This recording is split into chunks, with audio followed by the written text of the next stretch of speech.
English Listening Lab. Hi, I'm Emma from the English Listening Lab. Hi, I'm Jack, and I'm learning small talk. And today we're going to talk about something simple but powerful: how to talk about your hobbies in English without feeling nervous. I like this topic already. People always ask me, what do you do for fun? And sometimes my mind goes blank. That happens to many learners, Jack, but here's the good news. Talking about hobbies is actually one of the easiest small talk topics. Really? It feels hard. It feels hard because you think your answer must be perfect, but it doesn't. You only need simple, clear sentences. Okay, that makes me feel better. Good. Let's start with something very simple. Imagine someone asks you, "What are your hobbies?" What can you say? My hobby is football? That's not wrong, but we can make it more natural. In everyday English, people usually say, "I like playing football," or "I enjoy playing football." Oh, so we use I like or I enjoy. Exactly. These are your best friends in English small talk. Let's practice. Repeat after me. I like reading. I like reading. I enjoy cooking. I enjoy cooking. I'm interested in photography. I'm interested in photography. Perfect. Notice something. These sentences are short, simple, easy to remember. Yes, they're not complicated at all. And that's the secret. Small talk is not about big grammar. It's about comfort. Now imagine you're meeting a new colleague at work. He smiles and says, "So, what do you like to do in your free time?" What will you say? I like watching movies. Good. That's already enough, but we can make it a little more interesting by adding one small detail. For example, I like watching movies, especially action films. Oh, so I can add especially. Yes. Or you can say, I like watching movies on weekends. That sounds more natural. Exactly. Let's practice expanding a sentence. I'll give you a hobby. You make a longer sentence. Ready? Ready. Reading. I like reading before I sleep. Very good. Now, cooking. I enjoy cooking for my family. Excellent. See? You already sound more confident. Now, here's something important. Many learners say only one word. For example, football. That's too short. It stops the conversation. Yes, sometimes I just say gaming and then it becomes quiet. Exactly. So instead of one word, use a full sentence, even a simple one. In my free time, I play video games. That sounds much better. Let's practice that structure. In my free time, I... Repeat after me. In my free time, In my free time, I play football. In my free time, I play football. In my free time, I listen to music. In my free time, I listen to music. Great. That phrase is very useful. You can use it anywhere, at work, at school, even in interviews. Now let's make it even more natural. We can add frequency words. Words like usually, sometimes, every weekend, every day. Oh, I know sometimes. Good. Let's use it. I sometimes go hiking. I sometimes go hiking. I usually read at night. I usually read at night. Perfect. See how easy that is? You're building stronger sentences step by step. Now imagine someone says, "That's interesting. How often do you play football?" What can you say? I play every weekend. Excellent. Or you could say, I play twice a week. That sounds more specific. Yes, and specific answers make conversations more alive. Now let's do a small real-life role play. I'll be someone you just met at a party. Hi, I'm Emma. Nice to meet you. What do you like to do for fun? Hi, Emma. Nice to meet you too. In my free time, I like playing football and watching movies. That's great. What kind of movies do you like? I like action movies. Perfect. Notice something. The conversation is moving naturally. You answered clearly. I asked another question. That's how small talk grows. It doesn't feel scary when we do it slowly. Exactly. Slow is strong. Now, here's something important. Many learners feel embarrassed about simple hobbies. Maybe you think your hobby is boring. Yes, what if I just like watching YouTube? That's completely fine. Just say it naturally. I enjoy watching YouTube videos about technology. See? Now it sounds interesting. Oh, adding a topic makes it better. Yes. Instead of saying, I like YouTube, say, I like watching travel vlogs on YouTube. That sounds much more detailed. And details make you sound confident. Let's do a quick thinking exercise. I want everyone listening to think about their hobby right now. Can you say one full sentence about it? Not one word, a full sentence. If you're watching on YouTube, write your sentence in the comments. For example, in my free time, I enjoy gardening because it helps me relax. That's a nice sentence. Yes, and notice we added because. That's powerful. But don't worry, we'll talk more about explaining your hobbies in a moment. Right now, I want you to feel comfortable just saying what you like. Simple, clear, calm. So, Jack, how do you feel now about talking about your hobbies? Honestly, much more confident. I don't feel stuck anymore. I just need simple sentences. Exactly. And remember, your goal is not to impress people. Your goal is to connect with people. When you say, I like reading, that's enough to start a conversation. And once the conversation starts, it becomes easier and easier. So now imagine the person in front of you smiles and says, that's interesting. Why do you like it? And that's where the conversation begins to go a little deeper.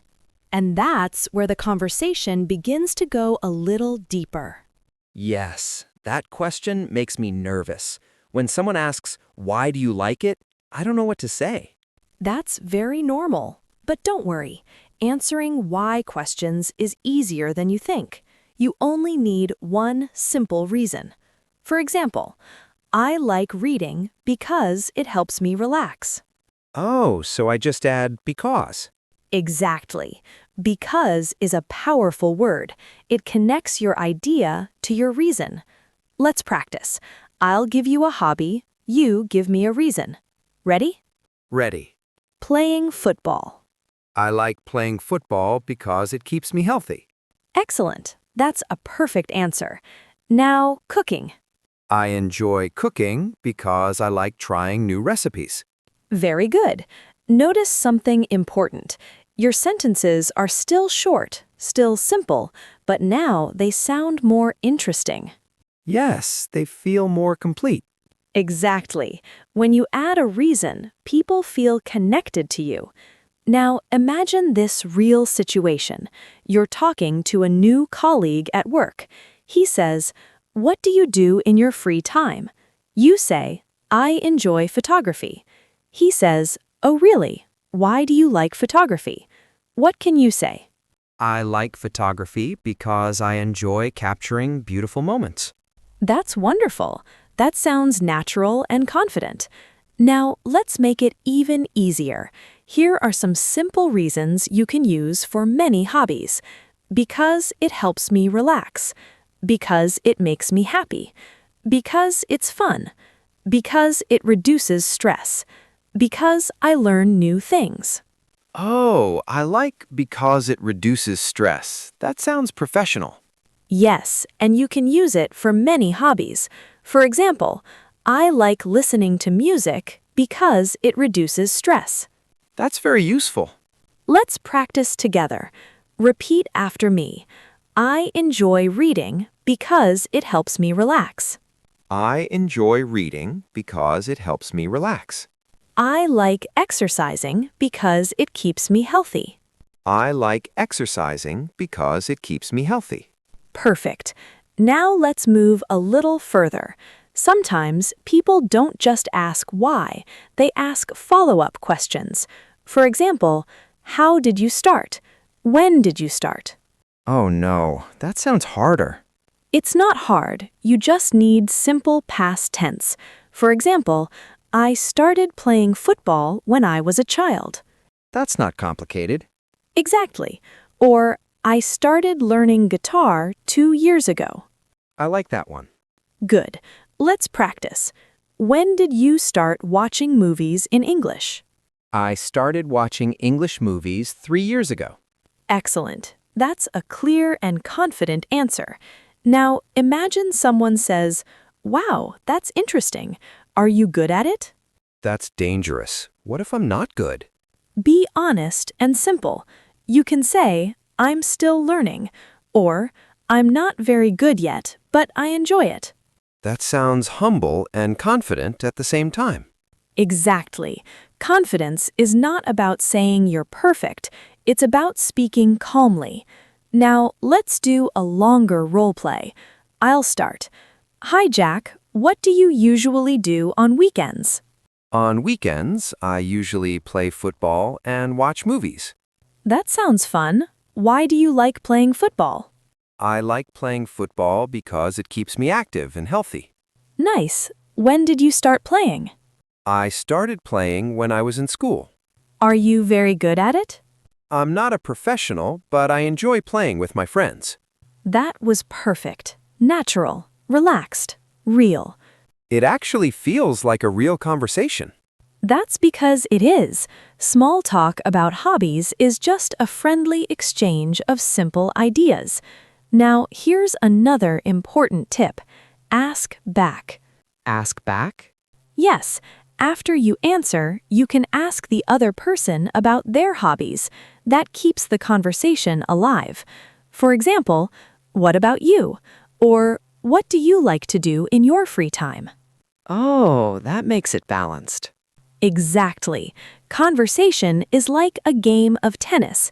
You hit the ball, then the other person hits it back. Let's practice that. Hi, Jack. What are your hobbies? I enjoy reading books because it helps me relax. What about you? I love hiking. It makes me feel free.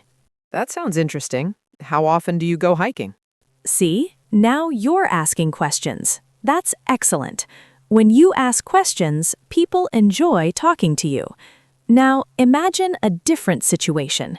You're at a job interview. The interviewer asks, "What do you do in your free time?" That feels serious.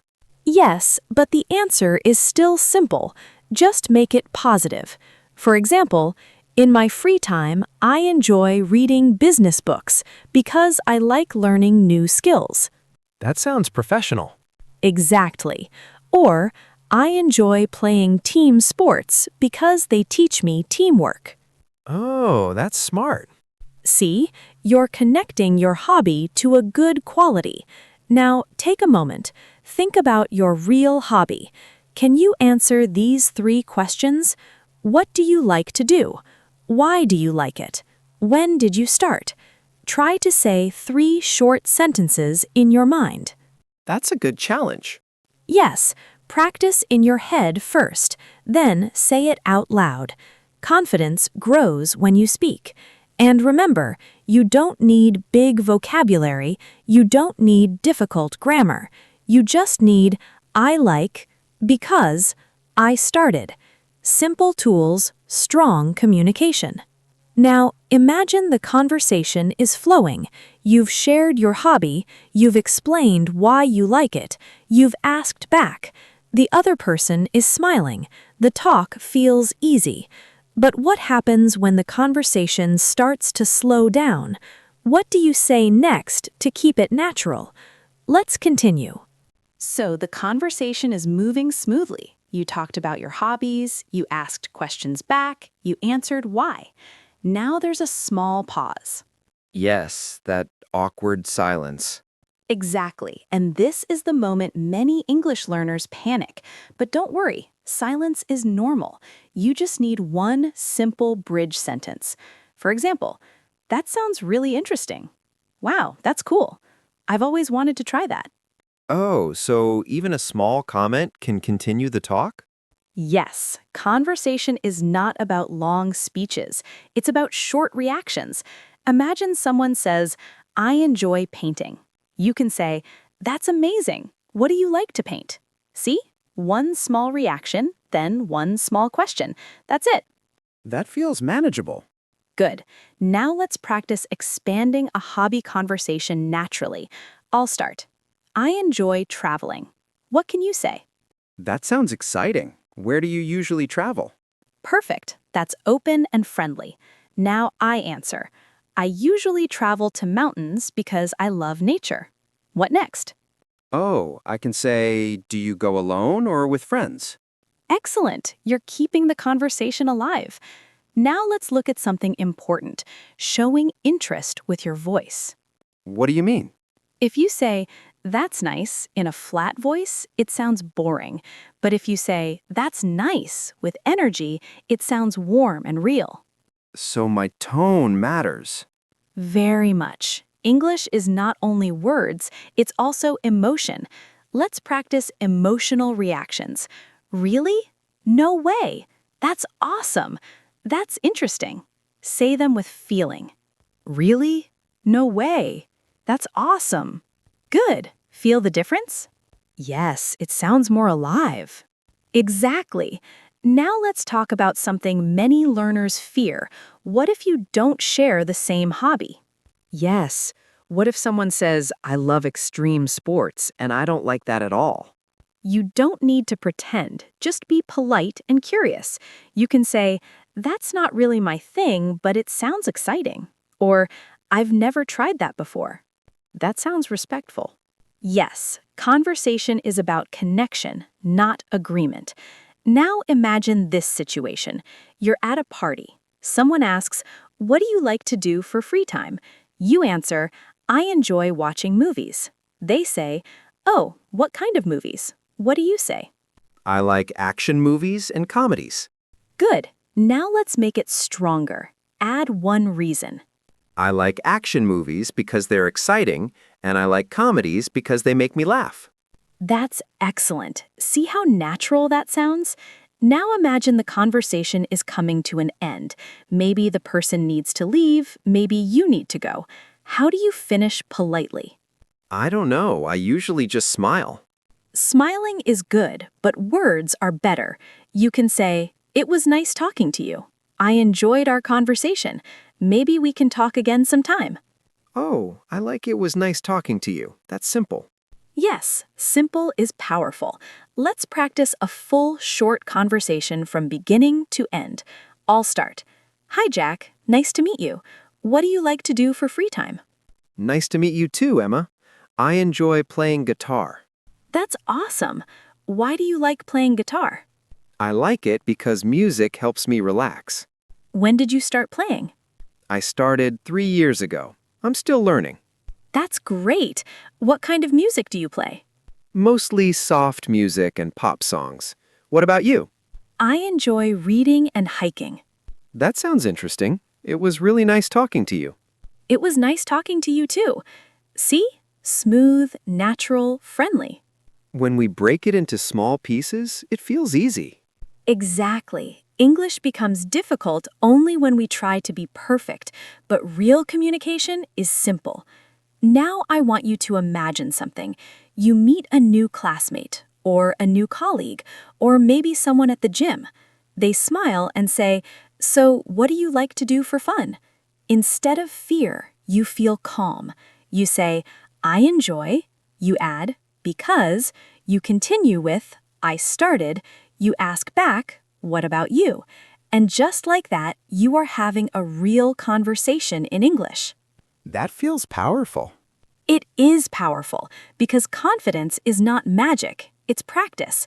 Before we finish, here's a small challenge for you. In the comments, write 3 sentences. Your hobby, why you like it, when you started. Keep it simple, short sentences. That's a great exercise. Yes, and remember, don't wait to feel ready. Start speaking now, even if it's not perfect.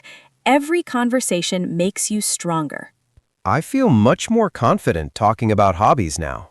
That makes me very happy, and if today's lesson helped you feel less nervous and more confident, then you're already improving. Thank you for spending this time with us at the English Listening Lab. Keep practicing, keep speaking, and most importantly, keep believing in yourself. See you next time.